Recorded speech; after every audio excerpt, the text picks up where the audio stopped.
نحمده ونصلي على رسوله الكريم اما بعد بسم اللہ الرحمن الرحیم۔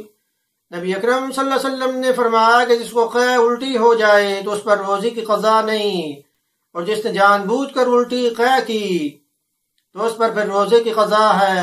سنن ابی داؤد حدیث نمبر 2380 میں اس کو جو روایت کیا گیا ہے۔